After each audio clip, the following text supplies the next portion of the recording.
Hello दोस्तों, मैं दीपक सिंह आप सभी का स्वागत करता हूं आपके अपने यूट्यूब चैनल सरकारी नौकरी क्लिनिक पर।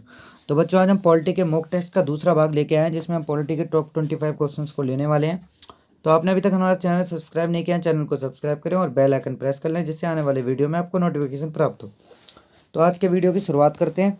आज के वीडियो का पहला क्वेश्चन है, प्रधानमंत्री, जो भारत के प्रधानमंत्री के विषय में कौन से जो बात है वो इनमें से सही है। प्रधानमंत्री मंत्रिपरिषद का वास्तविक नेता होता है, वह संसद के प्रति उत्तरदायी नहीं होता है, वह अपने मंत्रियों में से किसी को बर्खास्त नहीं कर सकता, ये भी गलत है इसका।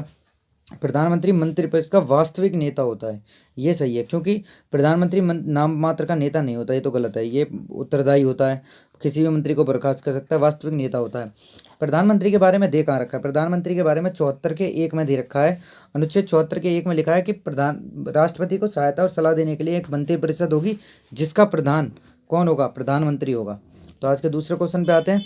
निम्न में से किसकी एक अध्यक्षता ऐसे के द्वारा होती है जो उसका सदस्य नहीं होता है?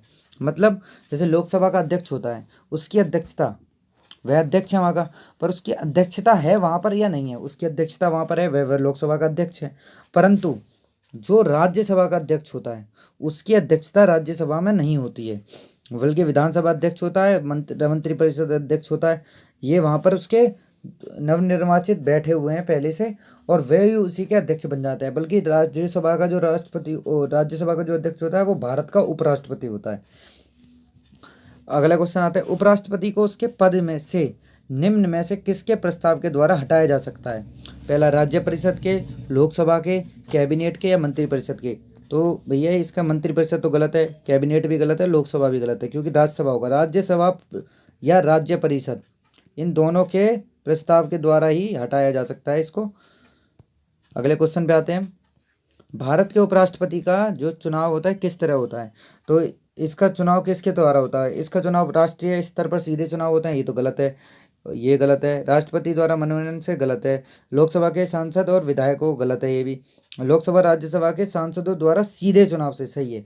और यहाँ पे वो भी, यहाँ पर आएगा निर्वाचक गण, संसद के दोनों सदनों के जो निर्वाचक गण होते हैं उनके द्वारा चुनाव होता है। किसका निर्वाचन होता है? किसका?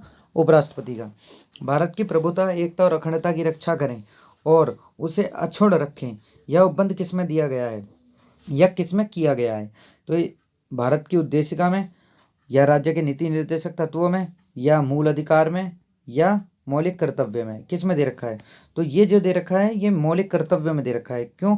मौलिक कर्तव्य कहाँ पर दे रखे हैं? भाग 4 का के 51 का में दे रखे हैं, मौलिक कर्तव्यों के बारे में दे रखा है, जो स्वर्ण सिंह समिति के द्वारा संविधान में लाए गए थे।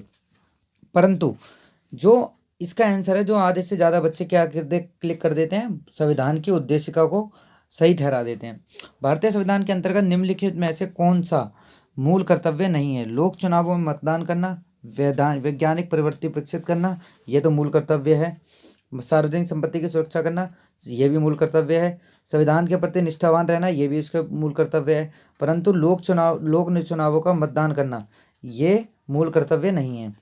भारत के प्रत्येक नागरिक का कर्तव्य होगा प्राकृतिक पर्यावरण का संरक्षण एवं सुधार शामिल है।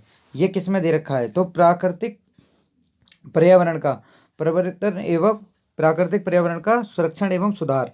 48 के ए में इसका 21 तो आंसर होगा ही नहीं, अनुच्छेद 21 तो आंसर होगा ही नहीं, और ना ही 56 आंसर होगा, क्योंकि 56 जो आता है वो वहाँ से उसका अलग भाग चालू हो जाता है, क्योंकि 51 के काम है जो है मौलिक कर्तव्यों के बाद इसका सेक्शन या भाग चेंज हो जाता है।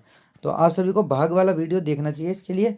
48 के ए में बात तो कही गई है, वन्य जीवों की रक्षा के बारे में बताया गया है, परंतु जहाँ पर कर्तव्य की बात करी गई, तो कर्तव्य हमारे किस में दिए हैं? ये कर्तव्य क्या है? ये हमारा कर्तव्य है। कर्तव्य हमारे कितने थे? 10 कर्तव्य थे। मूल संविधान में 10 कर्तव्य थे, बाद में इनको 11 कर दिया गया था। ऐसे ही 51 के काम में ये बात कही गई है कि हमें प्राकृतिक पर्यावरण का संरक्षण और सुधार में शामिल होना चाहिए। निम्न में से किस एक का संरक्षण भारतीय नागरिक का मूल कर्तव्य है?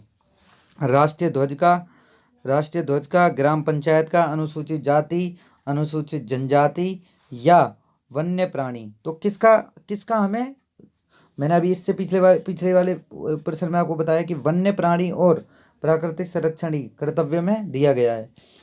एक नागरिक के मूल कर्तव्यों में निम्न में से कौन सा कर्तव्य सम्मिलित नहीं है? तो ये यूपी लोअर सब का सुपरिटेंडेंट का जो पेपर हुआ था 2008 में, उसका क्वेश्चन है ये। प्राकृतिक पर्यावरण की रक्षा और उसका संवर्धन, स्वतंत्रता के लिए हमारे राष्ट्रीय आंदोलन को प्रेरित करने वाले उच्च आदर्शों को संजोए रखें और उनका पालन करें, या अस्पृश्यता को मिटाने का प्रयास करें, वैज्ञानिक दृष्टिकोण से मानववाद और ज्ञानार्जन तथा सुधार की भावना का विकास करें। तो इसका ऑप्शन क्या हो सकता है? अस्पृश्यता को मिटाने की ओर प्रयास करें। ये हमारे जो है मूल कर्तव्यों में सम्मिलित नहीं है, क्योंकि ये कहाँ पर दे रखा है? अस्पृश्यता का अंत अनुच्छेद 17 में दे रखा है। संविधान में मूल कर्तव्यों को कब सम्मिलित किया गया था? 1976 में सम्मिलित किया गया था। स्वर्ण सिंह समिति की सिफारिश पर इसको लेके आए थे हम। तो इसका आंसर हम क्या लगाने वाले हैं? 1976। आगे बढ़ते हैं। स्वतंत्र भारत के प्रथम राष्ट्रपति जो थे वो कहाँ से थे? बिहार से थे। डॉक्टर राजेंद्र प्रसाद बिहार से आते थे। भारतीय उपराष्ट्रपति के सर्वसम्मति से चुने जाने का अभी तक एकमात्र उदाहरण है नीलम संजीव रेड्डी। अभी तक ऐसे एकमात्र राष्ट्रपति हैं जिनको सर्वसम्मति से जिन्हें चुना गया था। किनको? नीलम संजीव रेड्डी को। और नीलम संजीव रेड्डी जो है भारत के, जो बोलते हैं सर्वसम्मति का मतलब होता है कि जो जितने भी लोग थे उन्होंने सर्वसम्मति से उनको चुन लिया हो, मतलब उसमें किसी की मनाही ना हो, किसी ने मना ना किया हो। निम्न में से कौन राष्ट्रपति होने से पूर्व भारत के उपराष्ट्रपति पद पर आसीन नहीं रहा? तो ये भी नीलम संजीव रेड्डी थे। ये भारत के उपराष्ट्रपति पद पर नहीं रहे थे, बाकी ये भारत के राष्ट्रपति रह चुके थे। निम्नलिखित में भारत के राष्ट्रपतियों में कौन दार्शनिक राजा अथवा दार्शनिक शासक के रूप में माना जाता है? तो भारत के दार्शनिक राजा किन्हें कहते हैं? दार्शनिक, और इसकी एक ट्रिक ले सकते हैं, दार्शनिक और भारत के दूसरे राष्ट्रपति। दार्शनिक से और भारत के दूसरे राष्ट्रपति थे डॉक्टर राधाकृष्णन। भारत के निम्नलिखित राष्ट्रपतियों में से कौन ट्रेड यूनियन आंदोलन से संबंध रहा है? तो ये वीवी गिरी थे। ये ट्रेड यूनियन में रहे थे और ये कांग्रेस के अध्यक्ष भी रहे थे। 99 भारत के किस राष्ट्रपति को मिसाइल मैन कहा जाता है? ये तो सभी को पता होगा, डॉक्टर APJ अब्दुल कलाम, अब्दुल पाकिर जलाउद्दीन अब्दुल कलाम। भारत के निम्न मुख्य न्यायाधीशों में से किस एक ने राष्ट्रपति के रूप में कार्य किया था? हिदायतुल्लाह। जो ये हिदायतुल्लाह ही थे जिन्होंने राष्ट्रपति भी रहे थे और ये क्या बोलते हैं, न्यायाधीश भी रहे थे, उच्चतम न्यायालय के मुख्य न्यायाधीश रहे थे। कौन सा कथन असत्य है? राष्ट्रपति पद के लिए प्रत्याशी की कम से कम 35 वर्ष की आयु होनी चाहिए। ये तो सही बात है। उपराष्ट्रपति राज्यसभा का सभापति बनता है। उपराष्ट्रपति जो होता है वो राज्यसभा का सभापति बनता है। बिल्कुल बनता है भैया, ये भी बात सही है। और उपराष्ट्रपति का चुनाव भारत का राष्ट्रपति करता है, ये गलत है। और भारत के प्रथम राष्ट्रपति डॉक्टर राजेंद्र प्रसाद थे, ये भी सही है। तो इसका आंसर क्या होगा? सी। इसका आंसर होगा सी। अपने कार्यकाल के दौरान भारत के राष्ट्रपति के विरुद्ध किसी भी न्यायालय में मुकदमा नहीं चलाया जा सकता। और कथन था ये कारण है राष्ट्रपति का पद संविधान के ऊपर है, तो कारण तो इसका गलत है। राष्ट्रपति का पद संविधान में सम्मिलित है, ये इसमें संविधान से ऊपर बताया गया। और इसका जो कथन है वो बिल्कुल सही है। कथन में बोला गया है कि किसी भी न्यायालय में मुकदमा नहीं चलाया जा सकता, तो बिल्कुल सही बात है। जब तक वह राष्ट्रपति अपने पद पर आसीन है तब तक किसी भी न्यायालय में उसके खिलाफ मुकदमा नहीं चलाया जा सकता। तो कथन सही है, कारण गलत है। तो इसमें से ऑप्शन सही कौन सा होगा? कथन सही है, कारण गलत है, तो इसका ऑप्शन होगा सी। कौन सा ऑप्शन होगा? सी। निम्न में से कौन से राष्ट्रपति सर्वोच्च न्यायालय में उपस्थित हुए थे जब सर्वोच्च न्यायालय राष्ट्रपति के निर्वाचन विवाद की सुनवाई कर रहा था? तो कौन से हुए थे? वीवी गिरी हुए थे। वीवी गिरी उच्चतम न्यायालय में पेश हुए थे जब उनका निर्वाचन का चुनाव चल रहा था। राष्ट्रपति भवन का डिजाइन ये लुटियंस ने दिया था। लुटियंस ने राष्ट्रपति भवन का डिजाइन दिया था। वह राष्ट्र का प्रतिनिधित्व करता है परंतु राष्ट्र का नेतृत्व नहीं करता है, यह उक्ति किनमें से किस पर लागू होती है? लोकसभा अध्यक्ष पर, यह तो राष्ट्र का प्रतिनिधित्व नहीं करता। राष्ट्रपति पर लागू होती है। प्रधानमंत्री राष्ट्र का प्रतिनिधित्व नहीं करता है। राष्ट्र का जो प्रतिनिधित्व है यह भारत की कोई भी फाइल या कोई भी हस्ताक्षर किसी भी विदेशी व्यापार या किसी भी चीज पर लिए जाते हैं तो उस पर भारत के राष्ट्रपति के होते हैं, परंतु ये भारत का जो महान नेतृत्व करेगा वो प्रधानमंत्री करेगा।